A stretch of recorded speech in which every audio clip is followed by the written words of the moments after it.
Phoenix Mercury head coach Nate Tibbets. He just exposed the fact that he played a part of the DeWanna Bonner plan to scam the Indiana Fever. Welcome back to Basketball Strike. Make sure you hit that subscribe button and turn on the bell, because this story is about to get intense. When Phoenix Mercury head coach Nate Tibbets joked about DeWanna Bonner being there, third time's a charm, signing and casually mentioned that Alyssa Thomas helped make it happen, the internet went absolutely wild. In just a few seconds, that brief clip flipped the entire WNBA conversation upside down. Fans were left wondering, was this just a harmless reunion between old teammates, or solid proof that the Phoenix Mercury had been planning Bonner's exit from the Indiana Fever all along? The footage quickly became the centerpiece of a growing debate that Fever fans now call undeniable evidence that Bonner and the Mercury pulled off one of the biggest scams in recent WNBA memory. So, the question remains, should Phoenix and Bonner be investigated for tampering? Let's dive into it. From the very beginning, it's now clear, Bonner never intended to finish out her full contract with the Fever. To many, this wasn't just a trade gone wrong, it was a heist. A straight-up robbery. A scam in motion from day one. When Indiana signed her, their front office believed they had achieved the perfect balance of youth and experience. DeWanna Bonner, a two-time WNBA champion, was supposed to be the steady veteran presence that would help Caitlin Clark and Aaliyah Boston evolve from promising stars into dominant forces. The preseason buzz was all about leadership and mentorship. Reporters were calling Bonner the missing piece, the calming influence who would keep things steady during the long grind of the season. For a team trying to transform from rebuilding chaos into legitimate playoff contention, Bonner seemed like the safest, smartest bet. Analysts even predicted that her experience would accelerate the team's chemistry and help Clark quickly adjust to the WNBA's pace under the guidance of a proven pro. But in a stunning twist, Nate Tibbets himself would later expose just how long Phoenix had been planning to get Bonner back.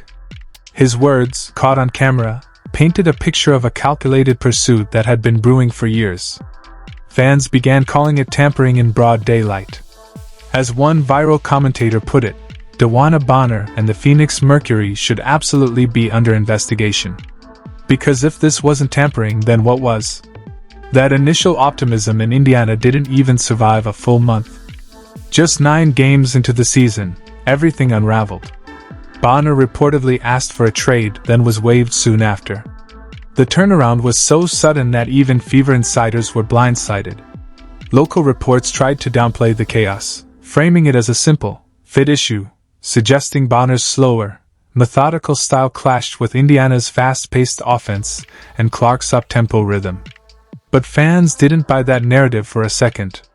To them, this wasn't about basketball, it was about betrayal. Social media exploded with accusations. Commenters accused Bonner of using the Fever to secure a paycheck, pad her stats, and then conveniently slide back to a franchise that had been quietly waiting for her return all along.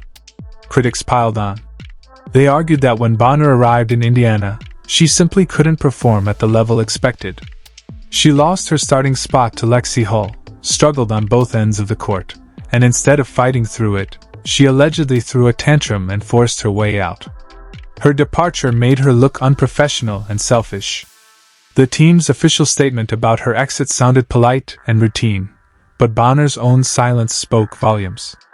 Her only words were in a brief statement that read, "Despite our shared goals and excitement heading into the season, I felt the fit did not work out, and I appreciate the organization's willingness to grant my request to move on, particularly at this point in my career." After that, she vanished. No farewell message to fans, no video tribute, no post thanking teammates.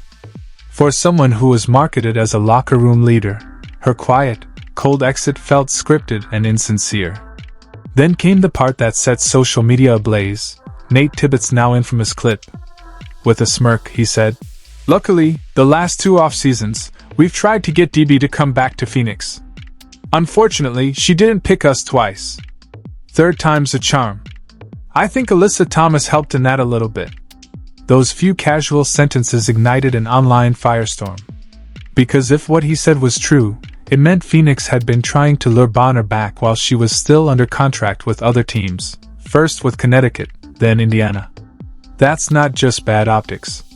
That's textbook tampering. Fans immediately dissected every word. When Tibbets said, "The last 2 off-seasons," it meant Phoenix had been contacting Bonner well before her Fever deal even happened. One fan ranted, "That's tampering. Point blank. Period. You can't talk to a player who's under contract with another team." Another pointed out how Phoenix had admitted earlier in the season that they didn't have enough cap space to pay Bonner's max salary. So what did they do? They allegedly let her sign a max deal with Indiana, collect that money, then quit and rejoin Phoenix at a cheaper rate later. To many, that was the smoking gun. As soon as the clip surfaced, the entire timeline exploded.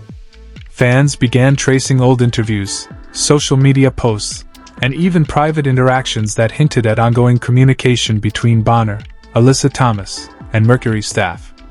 They claimed this was all part of a multi-season plan, a secret recruitment effort hidden in plain sight. And what made it worse was how casually Tibbets said it. No hesitation. No attempt to sugarcoat. Just a man laughing as he revealed what sounded like a long-term pursuit finally paying off. His tone had that mission accomplished feel to it, like someone proudly talking about a well-executed scheme rather than a legitimate signing. But to WNBA fans, this wasn't just casual chatter. It was an accidental confession. When you openly admit, "We've tried to get DB for 2 off-seasons," while she was under contract with other teams, you're basically acknowledging contact that violates league policy. Under WNBA rules, teams can't have unauthorized communication with players who aren't free agents. Any form of recruitment outside official windows is strictly forbidden.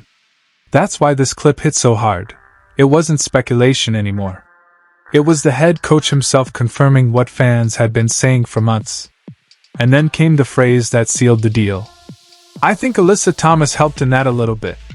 That single line triggered even more controversy, especially since Thomas and Bonner have a well-known personal relationship. Fans saw it as an admission that Thomas acted as the middle link in a back-channel deal, potentially convincing Bonner to leave Indiana for Phoenix before the season even ended. In the aftermath, Fever fans felt betrayed. To them, this wasn't just an unfortunate trade gone wrong, it was a calculated deception that robbed their team of a veteran they were counting on. Someone clipped the footage, labeled it the Phoenix receipt, and within hours, it spread across social media like wildfire. It hit highlight pages, sports talk shows, and WNBA discussion forums. The nickname stuck because it perfectly captured what it was, a public receipt of what was supposed to stay hidden behind closed doors.